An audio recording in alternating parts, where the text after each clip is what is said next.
नमस्कार। नमस्कार मित्रों, डेली लीक्स के इस खास कार्यक्रम में आपका स्वागत है। मैं हूं विजय त्रिवेदी।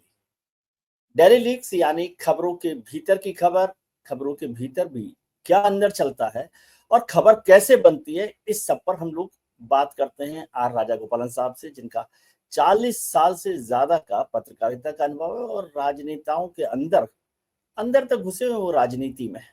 तो इसलिए राजनेताओं के सीधे सीधे से गवाह है, मैं उनको गवाह मानता हूं कि गवाही के तौर पर वो खबरें बताते हैं। सर, आपका बहुत बहुत स्वागत है। हैप्पी गणेश चतुर्थी देश में आज। प्रणाम प्रणाम प्रणाम, नमस्कार नमस्कार नमस्कार नमस्कार। आज के गणेश जी का प्रणाम करते हुए, उनकी हैप्पी बर्थडे बोलते हुए गणेश जी के ऊपर, क्योंकि वो वक्रतुंडन उसको नाम बोला जाता है जी, मंगल मूर्ति बोला जाता है। सो देयरफॉर शुक्लाम वरदरम विष्णुम सजीवर्णम चतुर्भुजम प्रसन्नवदनं ध्यायेत् सर्वविघ्नोपशान्तये यस्य श्रुतवक्त्राद्याः पारिषद्याः परसतं विघ्नं निघ्नन्ति सततं विश्वक्षेणं तमाश्रये। विश्वक्षेणम विश्वक्षेणम भगवान ने आकर के, जैसे हम अपना ध्यान भगवान को ऊपर रखते हुए विश्वक्षेणम तमाश्रये, विघ्नेश जी का पूजा करते हुए हम लोग इस कार्यक्रम का शुरुआत करेंगे। विजय जी, आपको, आपका दर्शकों का, आपका परिवार, सारा परिवार, मैं इतना बुजुर्ग होने के बाद भी इमोशनल हो जाता हूँ। सब लोग सुख रहना चाहिए। सर्वे जना सुखिनो भवन्तु, धर्मो रक्षितः। ये तो हमारा सिद्धांत है, यही तो सनातन है, यही तो हिंदू परंपरा है। ये किसी को टोकने के लिए हमको नहीं चाहते। दूसरा देश में जाकर के 75% टैरिफ नहीं किया हमने, इंडिया ने, किसी मुनि ने नहीं किया। तो देयरफॉर इसमें धर्म संकट से बाहर आने का नॉट ओनली इंडियन गवर्नमेंट, प्रधानमंत्री का, राजनीतिक का, सब लोग का प्रार्थना करते हुए हम ये विवाद को शुरू करेंगे। क्योंकि मुझे लगता है आज पेपर पढ़ने के बाद, विजय जी, 75 साल में इतना बड़ा संकट कभी इंडिया का नहीं आया जी। सारा textiles industry, cement industry, manufacturing industry, सबको ठोका है। लेकिन भगवान ने कुछ विकल्प किया है जो बिहार में चलता है, SIR SAR FCR करके, स्पेशल इंटेंसिव रिवीजन। लेकिन भगवान ने अभी CIR करने शुरू कर दिया। CIR, China India Russia. वाह, क्या आपने नया एब्रीविएशन दिया। ऐसा CIR, वो CIR किया है। परसों शाम को प्रधानमंत्री साहब विदेश जाने वाले हैं, जापान, चाइना वगैरह। ये तीनों है ना जी, CIR। ट्रम्प को बिल्कुल मुकाबला करने के लिए ये CIR है। China, Xi Jinping, Putin, Narendra Modi, ये तीनों ये इकट्ठा होकर के फ्रेंड, एनिमी इसमें फ्रेंड इकट्ठा होने लगे सब लोग। सो देयरफॉर विश्वक्षेणम से तमाशे करके हम लोग श्लोक को खत्म करते हुए हम अपना डिबेट शुरुआत करेंगे। आज की मेरे पास 3-4 सनसनीय खबर है, उसको ऊपर मद्देनजर रखते हुए हम विवाद को शुरू करेंगे। जी जी, बिल्कुल ठीक बात है। तो कहाँ से शुरू कर रहे हैं? आपके पास तो खजाना इतना रहता है कि खबर को पूछना भी मुश्किल काम है। नहीं, ऐसे नहीं है। अभी कितना बीजेपी हो, कांग्रेस हो, दोनों पार्टी बड़ा संकट में है अभी, मुझे लगता है। क्योंकि इंडिया का राजनीति का, विजय जी, आपने तो बहुत साल से देखा, मैं आपसे भी 10 साल ऊपर देख रहे आ रहा हूं। अभी स्थिति, विपक्ष के अंदर स्थिति इतना बुरी है। सुदर्शन रेड्डी करके एक खड़ा करके विपक्ष को, वो सलवा जुड़ुम मिस्टर अमित शाह ने चिढ़ा दिया है। उसको बात कल, यानी यस्टरडे, मंगलवार 26 तारीख अगस्त महीने, लखनऊ में थे विजयवन रेड्डी साहब। वो सब भगवान की कृपा से हिंदी अच्छा बोलते हैं।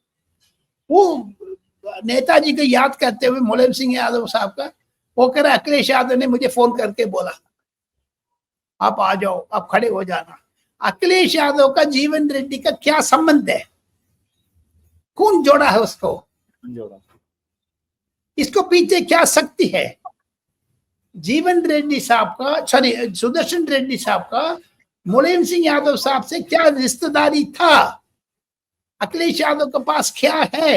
ये तो विजय का त्रिवेदी दर्शकों को मैं एक्सप्लेन करना मेरा कर्तव्य बनता है। नॉट ओनली दैट, जो जाकर के कांग्रेस भवन गया था, कांग्रेस में कोई आदमी नहीं था उधर। राहुल गांधी, प्रियंका गांधी यूपी से एमपी है, उधर जाकर के मिलना चाहिए था। मैं लड़की हूँ, लड़ने का तैयार हूँ करके सारा बोल रही थी, लेकिन उधर नहीं थी। लेकिन समाजवादी पार्टी का जोर हो गया, अच्छा हो गया। समाजवादी पार्टी राहुल गांधी से आगे बढ़ गया करके मेरा वर्णन यही है। राहुल गांधी ने तो खड़ा किया ना उनको कैंडिडेट, तो उनका ठीक है, अब हमने ही तो बनाया उनको। हाँ, लेकिन वो उससे राहुल गांधी से क्यों अखिलेश यादव ओवरटेक कर दिया? And second thing, Akhilesh Yadav साहब ने भी जो ये जीवन रेड्डी, सुदर्शन रेड्डी से हट करके मैं एक दूसरा चीज बोलना चाहता हूँ। अखिलेश यादव की इंपॉर्टेंस क्यों इंडी अलायंस को अंदर हो रहा है? कम से कम पार्लियामेंट में 130वां संशोधन अमेंडमेंट इंट्रोड्यूस करते टाइम पर अमित शाह साहब ने एक वायदा दिया, इसको सेलेक्ट कमेटी में भिजवा देंगे, जॉइंट सेलेक्ट कमेटी में। उस टाइम पर मुझे पता है, मुझे जानकारी, पक्की जानकारी है, ममता बनर्जी ने अखिलेश यादव से कम 45 मिनट फोन में बात की। अच्छा, एक यार इसको कांग्रेस कैसे सपोर्ट करते हैं? मैं नहीं सपोर्ट करूंगी, मेरा बयान आ जाएगा, अभी देविक ओब्रायन बोलने वाले हैं, नहीं तो कोई ना कोई तृणमूल कांग्रेस की तरफ से प्रवक्ता बोल देगा। लेकिन आपका स्टैंड क्या है? ये कह रहे मैं राहुल गांधी से विचार करके मैं बता दूंगा दीदी। अखिलेश यादव को ममता बनर्जी ने खूब डांटा। आपने ये कह रहे स्थिति, कल आप चीफ मिनिस्टर हो जाओगे 27 अनदर 2 इयर्स में, 2027 में। तो मैं भी इस बार जीत जाऊंगी, लेकिन आपको 30 दिन के अंदर अंदर मुकदमा चला करके आपको अरेस्ट कर देगा। ये क्या कानून है? आपको इसको विरोध करना चाहिए था। जी विरोध कर रहे हैं। अखिलेश यादव चुप हो गया। मेरा कहने का ये तात्पर्य है, सुदर्शन रेड्डी हो, 130वां अमेंडमेंट हो, इंडिया अलायंस में राहुल गांधी का दरकिनार करके ममता बनर्जी ने अखिलेश यादव को मुखौटा बना दिया, धीरे धीरे पुश कर दिया। यही तो खबर है मुझे, क्योंकि इसको आप अंदर जाओगे आपको ममता बनर्जी का माइंडसेट पता लगता है। क्योंकि ऐसा करना चाहिए ना, ममता बनर्जी को पहले राहुल गांधी को फोन करना चाहिए कि भाई आपको साथ देना है कि नहीं देना है। बात नहीं, दोनों बात नहीं करते ना जी, आपको पता है ना जी, they don't speak each other. No, बात दोनों फोन में बात नहीं करते। ममता बनर्जी, मुझे प्रणब मुखर्जी साहब ने 2013, 14, 15 में भी बोला है, ये दुनिया में 2 विरोध है, कांग्रेस के अंदर, कांग्रेस के बाहर। राहुल गांधी का, नरेंद्र मोदी नहीं है, राजगोपाल। प्रणब दा ने मुझे बोला, क्यों नहीं? वो कह रहे Mamata Banerjee, she never talks to Rahul Gandhi. No, वो नीचे समझती है ना, जो तो राहुल गांधी समझता है ममता बनर्जी बहुत नीचे है। She is not leader. तो 100 एमपी है उनके पास। हाँ ठीक है, लेकिन राहुल गांधी के पास 90 एमपी है ना जी। सो वो तो उतना कमेंट है। कमिंग टू द पॉइंट, मैं ये क्या कहना चाहता हूँ, सुदर्शन रेड्डी का मुख्य इम्पोर्टेंस, 130वां कर्म में इम्पोर्टेंस, राहुल गांधी ये पता नहीं है कि मरा हुआ सांप को पीछे जा रहे, सर सर सर करके, ऐसे करके, लेकिन जिंदा हुआ सांप पे 130 नागराज है, वो मारेगा इसे, ये नहीं पता लग रहा है, उसको छोड़ दिया। लेकिन ये in nutshell I tell you, DMK में, उद्धव ठाकरे पार्टी में भी ये एसआईआर को हम लोग बहुत बजा दिया। एक सीमा होता है। आप बिहार में जा करके आज देखो, एमके स्टालिन बिहार में है, आप हम दोनों बात करने टाइम काला झंडा दिखाने वाले बीजेपी, कल रेवंत रेड्डी था उधर। ये राहुल गांधी जुलूस निकाल रहे, इंडिया अलायंस क्यों जा रहा? ममता बनर्जी गई क्या? ना, ममता बनर्जी गई? नो, अखिलेश यादव जा रहे, कल आज स्टालिन आ गया, सुबेरे आ रहे, एक फोटो क्लिक करके निकल जाते हैं, क्योंकि उसको डर है डीएम के लोगों का। स्पेशल प्लेन में आ रहे दरभंगा से, उधर से हेलीकॉप्टर में जा के मैं सुना था, उधर काला झंडा सनातन के ऊपर उदयनिधि स्टालिन ने सनातन को डेंगू गंगू का उसमें नफरत है। रेवंत रेड्डी ने कहा डीएनए बिहार का लाल को डीएनए क्या है, बिहारी लोग बेकार लोग है, भीख मांगने वाले है, इसे रेवंत रेड्डी ने बोला, तेलंगाना का चीफ मिनिस्टर। देयरफॉर 1 2 3 इस हफ्ते को मुझे लगता है ममता बनर्जी धीरे धीरे अखिलेश यादव को बड़ा कर रही है, कांग्रेस साइडलाइन हो रहा है, तो जो बहुत ही इम्पोर्टेंट 2029 तक विजय जी में कह रहे हैं, ये लोग बिहार चुनाव के बाद देखिए कांग्रेस का स्थिति क्या होने वाले हैं। प्रशांत किशोर पांडे ने ठीक कहा है, जो 2026 में कांग्रेस किस स्थिति में होगी। हिंदुस्तान टाइम्स ऑफ इंडिया ऐसे अखबार में चौथा पन्ने में ओबिचरी कॉलम छापता है, कोई 50 लोगों का मर गया, ये मर गया, वो मर गया, इतना तारीख में हमें सिद्धांत लिया, रस्म पकड़िया करके। उस बीच में कांग्रेस को भी आरआईपी हो जाएगी, देखते जाना। कांग्रेस को भी तीसरा पन्ने में कांग्रेस को बिठा देंगे। सबसे बड़ी पार्टी है वो बीजेपी के बाद। हाँ, खत्म हो गया ना जी, उसमें दम नहीं है ना जी। ये पूरा नक्सल अंदर बस गया, पूरी की पूरी नक्सल माओवाइस्ट। उसको उदाहरण है जीवन सुदर्शन रेड्डी खुद, नहीं तो आड़े हाथ में क्यों लेना है मिस्टर अमित शाह, बताओ। लेकिन कुछ जजेस ने नाराजगी जाहिर की कि भाई आपने सुदर्शन रेड्डी को सलवा जुलूम से फैसले से जोड़ के किया है। फिर उसके बाद दूसरे सुप्रीम कोर्ट के जजेस ने कहा कि नहीं, उन्होंने जो बोला वो गलत किया है। बड़ा जुडिशरी में बड़ा झगड़ा हो गया है। ये 18 लोग बोला है, बीजेपी के समर्थन में 56 आ गए, 56 लोग आ गया है। सो देयरफॉर जो सुदर्शन रेड्डी वर्सेस सीपी राधाकृष्णन को मोड़ पर जोड़ोगे, इसमें हिंदुत्व वर्सेस नक्सलिज्म, तमिल वर्सेस तेलुगु बन गया। ये लड़ाई करने वाले हैं मिस्टर राहुल गांधी दोनों को बीच में, यही तो है। अमित शाह राहुल गांधी बराबर आंखों नजर में आ गया ना sir. In nutshell this is the weekly summary मुझे लगता है। तो रेड्डी साहब की कोई मुलाकात मुलायम सिंह जी से रही है क्या, कोई कनेक्शन है?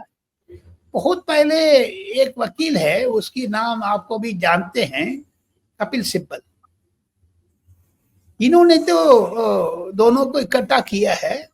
मेरा जानकारी के थ्रू अखिलेश यादव का समर्थन से ही कपिल सिब्बल एमपी बना यूपी से, याद हो आपको? यस।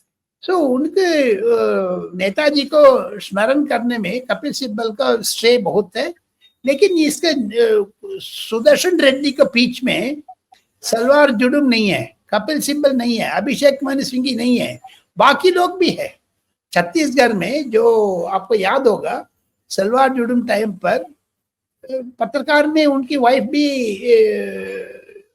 सारा जुड़ा हुआ था। अच्छा, ये तो पुराना कहानी है जी, उसको हम जोड़ाना नहीं चाहते।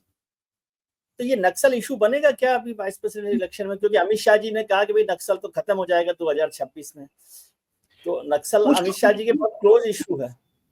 क्लोज इशू है, आखिर एजेंडा है अमित शाह का। हाँ। 370 CAA, ट्रिपल तलाक, ये नक्सलिज्म भी एक है। अभी देखिए फडणवीस साहब प्लस साई साहब, छत्तीसगढ़ का चीफ मिनिस्टर, दोनों को श्रेय जाते हैं। सलवार जुडुम को तो छोड़ दीजिए, लेकिन फडणवीस ने गडचिरोली करके जो महाराष्ट्र में संकटन है उसको खत्म कर दिया ना जी। सो देयरफॉर 26 में नक्सल मुद्दा बनेगा। उपराष्ट्रपति चुनाव में भी सलवार जुडुम बन गया था, इसको आगे बढ़ाएंगे क्योंकि वो तवा गर्म है, अभी सेकना है सारा राजनीति। तो बड़ा इशू हो जाएगा सलवार जुडुम और नक्सलिज्म को। हाँ जी, हाँ जी, हाँ जी। वो हारने के बाद भी कंटेस्ट करने के बावजूद भी जिधर जा रहे सब पत्रकार पूछने लग गया ना जी, पत्रकार तो पूछने लग गया ना। अमित शाह साहब ने जो ANA की एंट्री दिया है वो तात्पर्य यही है, इस बात को छिड़ा दिया उन्होंने। अब सब लोग इसके मुताबिक पार्लियामेंट को अंदर लोकसभा में बजट में इंटरवीन करते हुए प्रधानमंत्री नरेंद्र मोदी ने कहा, नॉट ओनली दैट, 2025 अगस्त 15 तारीख लाल किला से भी नरेंद्र मोदी कहा नक्सलवाद के ऊपर। सो देयरफॉर अमित शाह साहब ने इसको गरम रखा है, नक्सलिज्म माओइस्ट का। अचानक इस जाली में ये लोग फंस गया इन द नेट। मिस्टर जीवन रेड्डी कूद गया, जीवन रेड्डी के लपट लिया ना उन्होंने, सुदर्शन रेड्डी, सॉरी सुदर्शन रेड्डी, उनको जीवन जीवन बुलाता है घर में। मैं सुना था, मैं आंध्र वार्ता पत्रकार में था उस टाइम से, मैं जानता हूँ साहब का, जो उनकी पेट नेम है जीवन, सुदर्शन अलग है। लेकिन उनके एक रहस्य है जी, मैं भी कुछ इन्वेस्टिगेट कर रहे। ये विजय भास्कर रेड्डी था, वो क्रिश्चियन, उनके रिश्तेदार है। ये भी क्रिश्चियन अडॉप्ट किया नहीं है, पूछना पड़ेगा, किसी से व्याख्यान करना पड़ेगा वेदर ही इज कन्वर्टेड और नॉट, क्योंकि जगनमोहन रेड्डी तो कन्वर्टेड क्रिश्चियन है। सर, ये अभी आप नक्सल की बात कर रहे हैं, मैंने सुना कि कांग्रेस में कुछ नए रिक्रूटमेंट हो रहे हैं नक्सल थॉट को लेकर, कुछ चल रहा है, लेटरल एंट्री? नहीं, जो 50 लोग का ट्रेनिंग दे रहे कांग्रेस, प्रोफेशनल कांग्रेस करके एक संगठन है, उनको प्रवीण चक्रवर्ती करके एक तमिलियन ब्राह्मण अयंगार ने उधर अध्यक्षता कर रहे हैं। वो डॉक्टर मनमोहन सिंह का याददाश्त में उन्होंने एक कांग्रेस का अंदर 50 इंटर्नशिप, महीने में 20,000 रुपया दे करके पढ़ाई करना है। वो लोग 2029 में चुनाव टाइम पर, तब तक वो लीडर बन जाएंगे, भाषण दे सकता है दुनिया में जाकर के। वो 50 में ऑल ओवर इंडिया सेलेक्ट किया है। Not only that, Congress working committee का अंदर वो इंटर्नशिप ट्रेनिंग दे रहे हैं। ये अच्छा आइडिया है। नेताजी नेता बनाना हो तो इधर से ग्रूम करते हैं। वो 50 में मुझे लगता है 30 और 35 पक्का नक्सल है। ये चीज है, अर्बन नक्सल्स, ये लोग बाहर। देश में तो अभी नक्सल को लेकर विरोध ही चल रहा है, और कांग्रेस में भी बहुत सारे लोग, मुझे जो बताया, आपको ज्यादा जानकारी होगी, कि वो इस थॉट प्रोसेस के खिलाफ हैं। वो समझते हैं कि देश में अभी इसका विचार नहीं चल रहा, तो आप अर्बन नक्सल पर या नक्सल पर क्यों जा रहे हैं? क्योंकि अभी जो ओडिशा, छत्तीसगढ़, बिहार, आंध्रा, जो भी मुझे सुषमा स्वराज ने एक बार पार्लियामेंट में बोला वो याद है, तिरुपति से पशुपति तक नक्सल कॉरिडोर है, रेड सिल्क रूट कहते हैं। तिरुपति यानी आंध्र प्रदेश से पशुपति नेपाल तक, वो तो काट दिया, धीरे काटते आ रहे।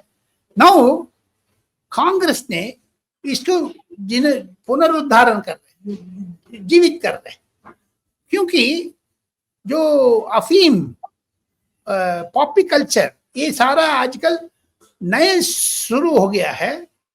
मार्क्सिस्ट लोग ड्रग पेडलिंग में छत्तीसगढ़, ओडिशा, ऐसे 2-3 जगह से पॉपी कल्चर का इंप्रूव करके उधर से पैसा लेकर के माओइस्ट का फिर रिवाइव करना चाहते हैं। ये नहीं हो पाएगा, क्योंकि वो जो सरकार ने टोटली नजर रखा है। कांग्रेस क्यों इस टाइम पर अर्बन नक्सल्स को आगे दे रहे हैं? ये भी चिंतन की बात है। ये ठीक नहीं है, ये बिल्कुल वो उनका कांग्रेस का आइडियोलॉजी। इस थॉट प्रोसेस से कांग्रेस में बड़ा असर है, इस थॉट प्रोसेस का, इस थिंकिंग का असर करने के लिए कौन कौन है? सारा लोग तो बाहर आ गया है। गुलाम नबी आजाद बाहर आ गया है, अशोक चौहान बाहर आ गया है, आरपीएन सिंह बाहर आ गया है, जितेंद्र प्रसाद बाहर आ गया, माधवराज सिंधिया को बेटा जयेंद्र सिंधिया बाहर आ गया है, कपिल सिब्बल बाहर आ गया है। कांग्रेस में क्या बचा है? कुछ नहीं है। तो देयरफॉर उसको सुनिए, एक चीज है विजय, ये आपने खबर को अंदर खबर बोल के इंट्रोडक्शन में मुझे इंट्रोड्यूस कराया, धन्यवाद। लेकिन कमलापति त्रिपाठी साहब कांग्रेस का वो वाइस प्रेसिडेंट था उस टाइम से, कांग्रेस का एक ही policy, centre of politics, right नहीं है, लेफ्ट नहीं है, सेंट्रिस्ट पॉलिटिक्स का, सेंट्रिस्ट पॉलिटिक्स करते थे। लेकिन 1991 राजीव गांधी हत्या को बाद तब सोनिया गांधी हाथ में लिया, उधर से कम्युनिज्म शुरू हो गया। कमलापति त्रिपाठी का बेटा लोकपति त्रिपाठी में अच्छी तरह से जानते थे, यूपी में मंत्री भी था, हेल्थ मिनिस्टर। बाहर आते वक्त कहते थे ये तो नक्सल हो गया पूरा। इतना दूर क्यों जा रहे हैं? तसीम पूनावाला है, अभी आप आजकल टेलीविजन में आ रहे हैं, शहजाद पूनावाला का भाई, वो लंबा चौड़ा चिट्ठी लिखा है ना जी, लेफ्टिस्ट आकर के। इसीलिए तो आपको बाकी लोग भी, जो वो किशन साहब भी, वो त्यागी साहब, वो भी बाहर आ गया ना सब लोग।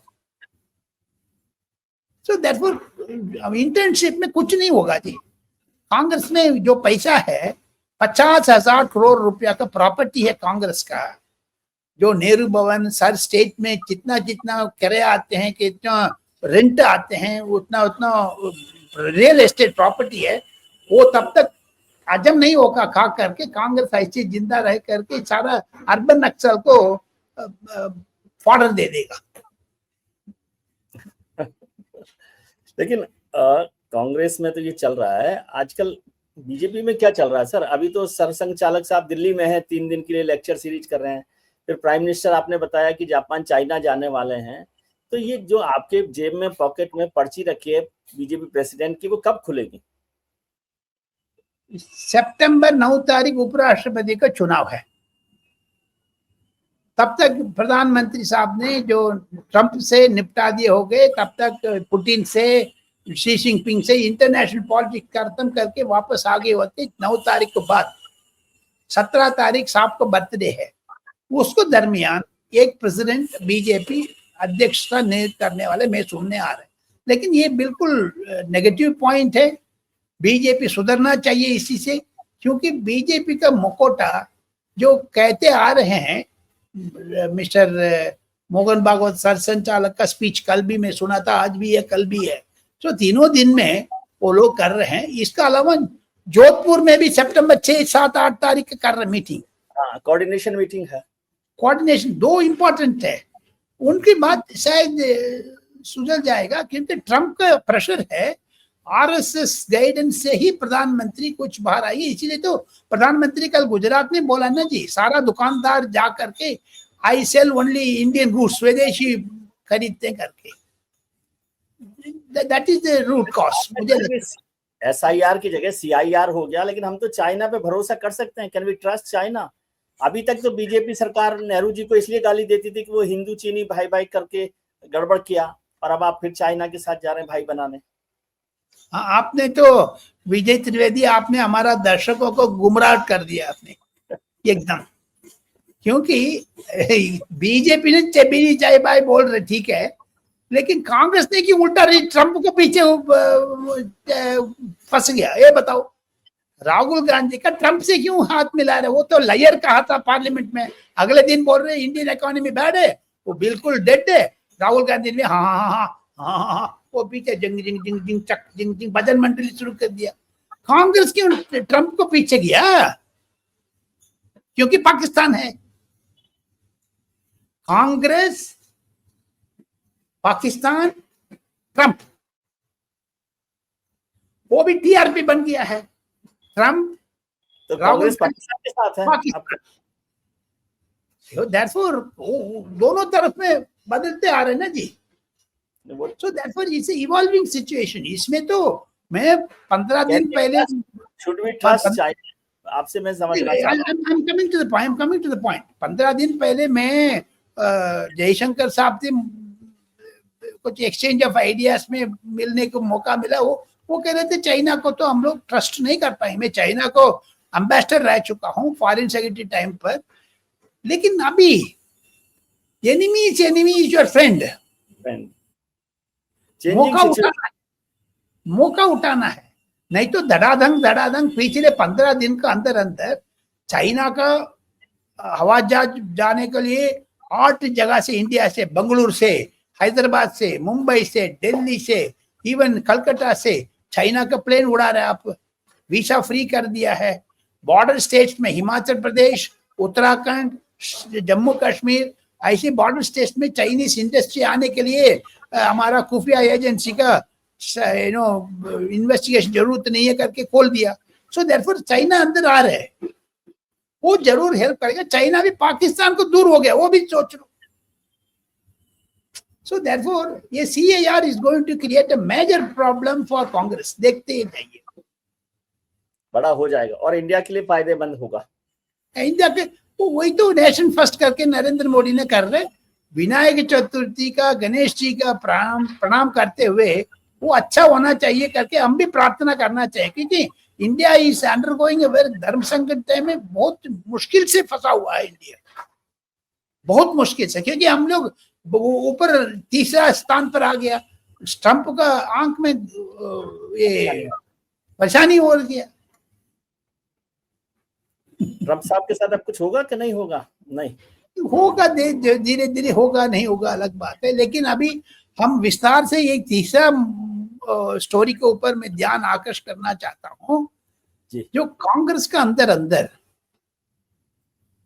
कर्नाटका असेंबली में RSS का स्लोगन मातृभूमि करने, ये बिल्कुल गलत है। मिस्टर शिव कुमार किया है, गलत है। लेकिन अगले दिन राहुल गांधी, शिव कुमार ने क्यों गाई वो RSS की प्रार्थना? वो लोग की धर्मशाला करके एक टेम्पल है, उसमें जो ध्यान हटाने के लिए वो ड्रामा किया है शिव कुमार ने। शिव कुमार का ड्रामा से राहुल गांधी पसंद हो सकता है, लेकिन वो कांग्रेस को खटकटेरे में खड़ा कर दिया है। कम्युनिस्ट लोग दुश्मन हो गया है कांग्रेस का। एक दूसरा है, पूजा पाल करके उत्तर प्रदेश असेंबली में जानबूझ करके अखिलेश यादव के खिलाफ बोल के, मुसलमान को अखिलेश यादव ध्यान करते, मेरा हस्बैंड को मेरा ध्यान, मेरा जिंदगी बहुत खतरनाक है, मोदी जो योगी जी मुझे संरक्षण कर लीजिए, मुझे प्रोटेक्शन दे दीजिए करके क्यों किया है।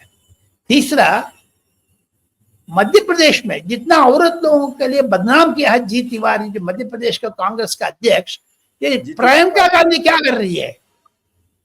लड़की हूं, लड़ने का तैयार हूं करके जो घोषणा किया है उत्तर प्रदेश में 400 सीट में 390 सीट डिपॉजिट दिया कांग्रेस का पिछले 2022 में।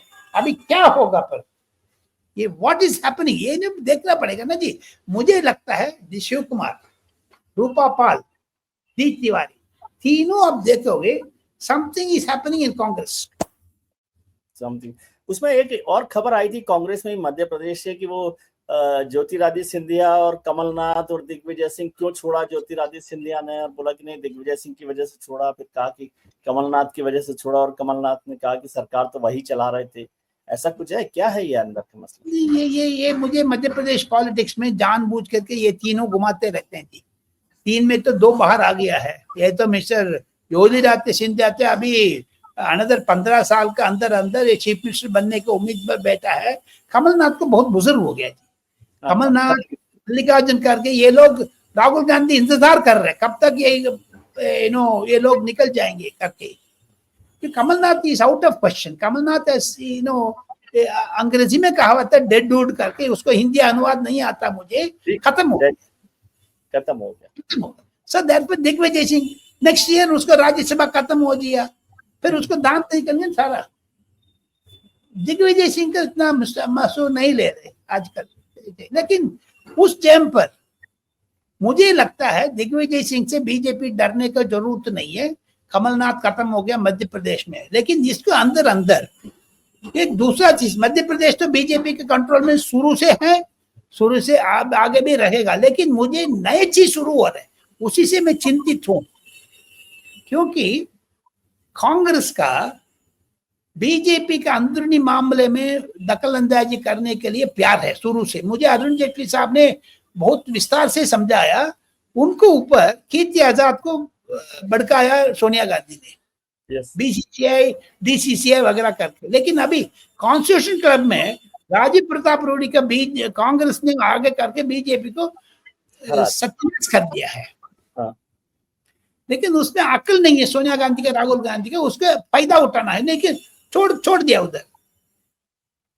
अभी बीजेपी के not do it till Bihar election तक चुप रहेगा, बिगाड़ इलेक्शन को कर दिया कि राजीव प्रताप रूडी का क्या होने वाले हैं कांग्रेस के, लेकिन कांग्रेस का दम नहीं है, राजीव प्रताप रूडी भी बदल जाएंगे इस तरफ को।